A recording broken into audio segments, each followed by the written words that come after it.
Fala pessoal, beleza? Eu estou voltando aqui, eu espero que vocês tenham sentido a minha falta. Estou voltando com este maravilhoso canal e agora com uma ideia de trazer algumas entrevistas para vocês.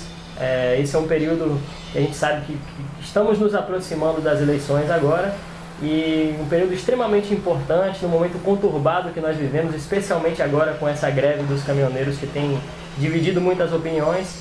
E estou aqui hoje, tenho muito prazer em estar aqui hoje com Priscila Chamas, que eu conheço há 2 anos, justamente conheci quando ela era candidata a vereadora em Salvador, teve mais de 3.700 votos. Priscila, seja muito bem-vinda. Obrigada, Túlio. Boa tarde, boa noite, ouvintes, telespectadores, enfim. Onde que seja lá, em qual momento você estiver assistindo isso, bom dia. Pri, eu vou começar com uma perguntinha básica que eu acho que é uma pergunta que todo mundo quer saber, né? De onde foi que surgiu a sua ideia de entrar na política, entre aspas, de se propor como uma candidata? Então, foi uma coisa que foi acontecendo aos poucos e quando eu vi eu já estava lá dentro, na verdade. Eu nunca tive histórico de militância política, nem fui muito ligada à política na minha época de estudante, nem de colégio, nem de faculdade, nunca fiz parte de grêmio, de DCE, de nada. E em 2014, né, que teve aquela crise do governo Dilma, que todo mundo começou a falar mais de política, né, que o assunto ficou mais fervilhante. Aí eu comecei a ler mais, a tentar entender melhor o que estava acontecendo, a me envolver, a opinar, comecei a fazer muitos posts no Facebook, começou a dar um alcance bom. E aí comecei a fazer parte de grupos de discussão, de política, me descobri liberal nessa época, lá para 2014, 2015. E aí vieram as eleições, eu olhei para um lado, olhei para o outro, não vi assim, ninguém que contemplasse as minhas pautas, as pautas que eu achava importantes, né, naquele momento. E eu percebi que se eu não entrasse, minhas pautas não seriam contempladas no debate político daquele ano. Então eu decidi entrar e me candidatar e estou aqui. Você foi candidata a vereadora em 2018? 2016. 2016, perdão. Isso. Nós estamos em 2018 agora. Isso. Você foi candidata em 2016 pelo PSL. Isso. Na época, eu estou no Livres, na verdade, ainda, só que na época o Livres estava no PSL. A gente estava renovando o PSL de dentro para fora. Era uma coisa que, inclusive, estava dando muito certo até alguns meses atrás, quando o negócio desandou e... O que deu errado no PSL Livres? Então, o Livres sempre teve uma proposta de crescer como se fosse uma startup, né? Começou pequenininho ali, incubado ali dentro do PSL, começou a crescer, tomar corpo. E a ideia, inclusive o compromisso, né, com o presidente do partido, que o presidente do partido tinha com o Livres, era de deixar a gente cuidar do partido quando a gente tivesse tamanho suficiente para isso. Sim. E coincidiu exatamente quando a gente estava tendo tamanho suficiente para isso, já estava vindo uma bancada de 8 deputados, né, de diversos partidos que gostam da pauta liberal para o PSL, para o Livres, justamente para fazer essa mudança no PSL. O Bolsonaro entrou aí na dividida e aí o presidente... A partir daí você vai perceber que a luz mudou um pouco. Eu tentei diminuir isso um pouco na edição, mas é que a luz do iluminador simplesmente se apagou e a entrevista estava tão boa que a gente nem prestou atenção nisso. Optou por ficar lá com o Bolsonaro, enfim. E aí a gente tomou nosso rumo e saiu do partido. Então aí eu saí do partido, agora estou no Novo. Estou muito feliz, muito bem, obrigada. Por que o Partido Novo? Bom, Partido Novo, o Brasil tem 35 partidos hoje e dos 35, pouquíssimos são ideológicos. A maioria são partidos fisiológicos, né, que não tem ideologia nenhuma, que vão para o lado que está ganhando, que só querem mais poder. E dos ideológicos, o único que tem uma ideologia compatível com a minha é o Partido Novo, né, que quer um Estado menor, né, um Estado mais enxuto, que atrapalhe menos, que cobre menos impostos. Enfim, é o partido mais compatível com as coisas que eu acredito. Então, eu não tinha uma outra alternativa que não me filiar ao Novo. Você é pré-candidata a deputada federal, não é isso? Olha, eu não sei quando essa entrevista vai ao ar. Provavelmente quando ela for ao ar eu já serei pré-candidata. Mas hoje, neste momento que a gente está aqui falando, eu ainda sou postulante, porque o Novo tem um processo seletivo. Sim. Né? Não é qualquer um que pode ser candidato pelo Novo. Quer dizer, é qualquer um no sentido de qualquer um pode se inscrever no processo seletivo. Bom, pessoal, a gente já pode reiterar e dizer que agora ela já é oficialmente pré-candidata a deputada federal pelo Novo, já que o resultado foi divulgado esse final de semana. Mas todo mundo que quer ser candidato passa por uma triagem, passa por uma prova, passa por um curso de legislação, de campanha, enfim, para garantir que todo mundo que seja candidato pelo Novo sejam pessoas preparadas, né? Porque hoje a gente vê aí políticos representando a gente que faz vergonha. Então a proposta do Novo é justamente essa, não deixar essas pessoas chegarem lá.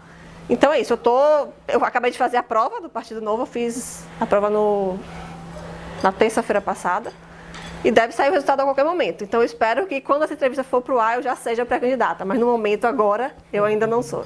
Isso é legal, né? Uma ideia de um processo seletivo é realmente uma coisa que a gente não tinha em nenhum outro partido, pelo menos eu não tenho notícia. Quero parabenizar o Novo por essa iniciativa, a maneira como o Novo tem funcionado. O Novo, por exemplo, não usa o fundo partidário, ele se mantém através das contribuições dos próprios filiados, né?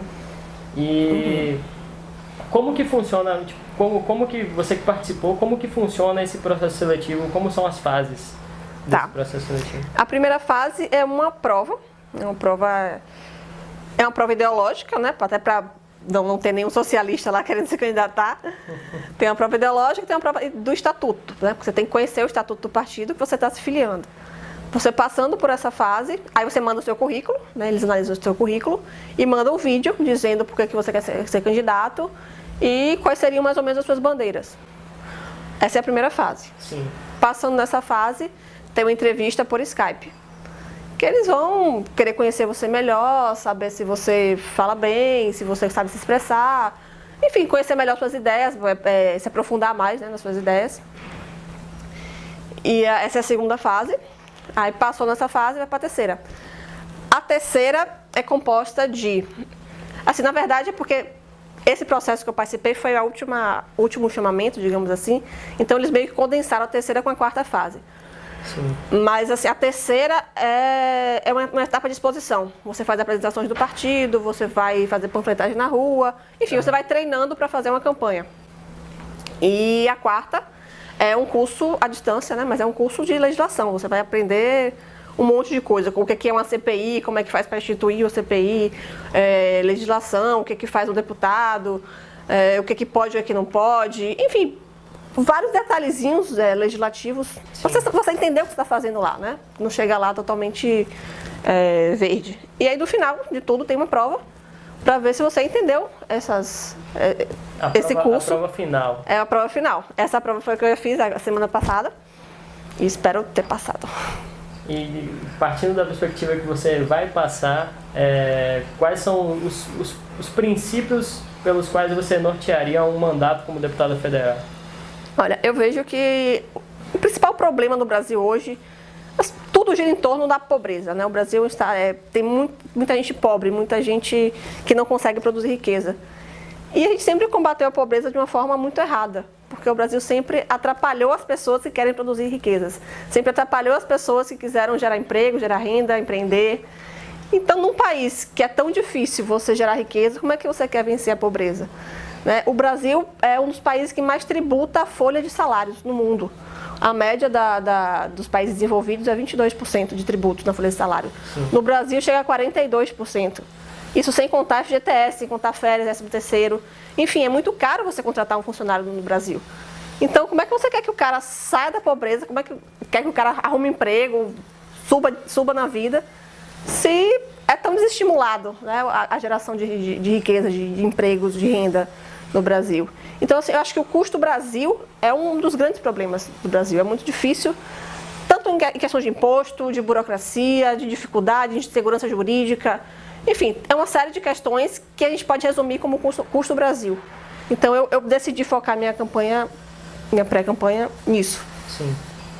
na redução desse custo Brasil, em pensar uma carga tributária talvez diferente, uma tributação diferente? Não só menor, né, porque a gente paga muito imposto, quanto mais simples, porque a gente paga hoje tem 93 tipos de impostos diferentes, taxas, impostos, tributos, são 93, né? O Brasil tem um código tributário, se não for o mais complicado do mundo, é um dos top 3 ali, mais complicados. Uma empresa gasta hoje 2.000 horas para conseguir só calcular quantos de imposto vai pagar. Sim. Então, assim, é muito difícil, né? Você vencer toda essa barreira de entrada.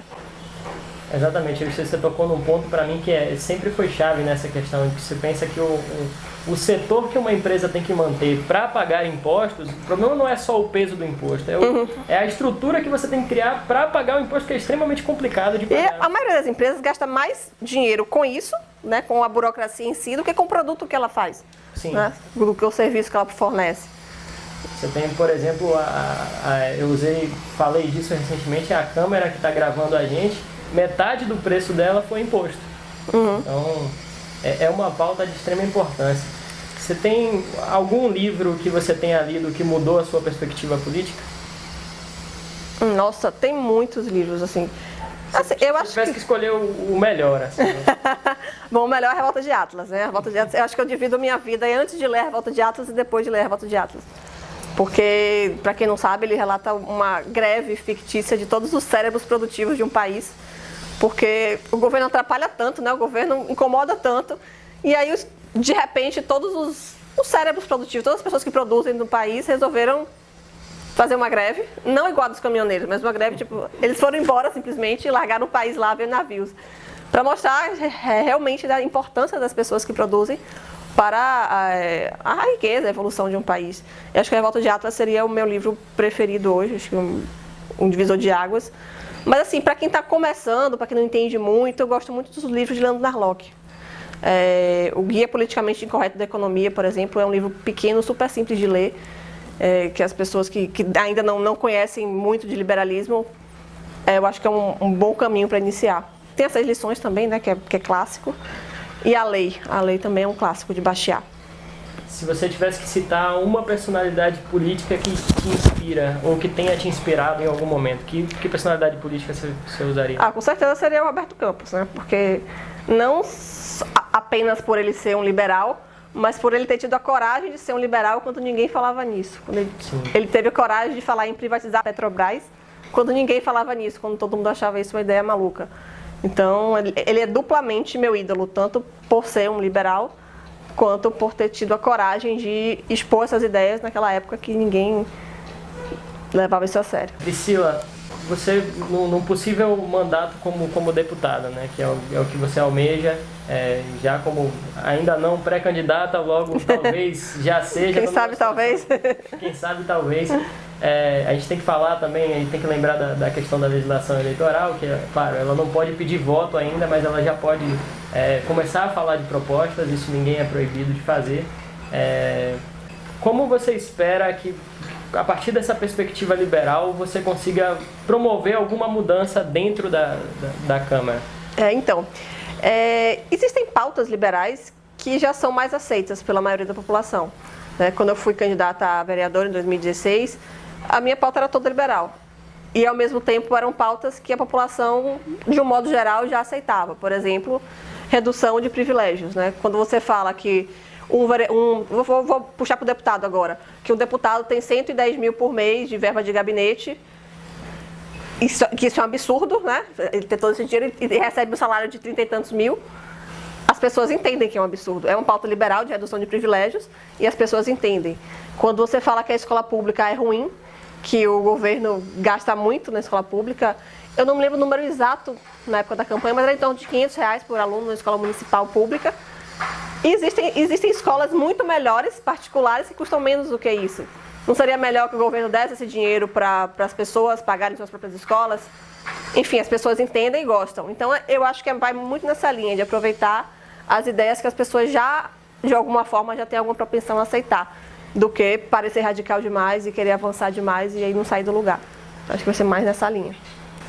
Suas considerações finais, aquilo que você gostaria de dizer para quem está assistindo esse vídeo.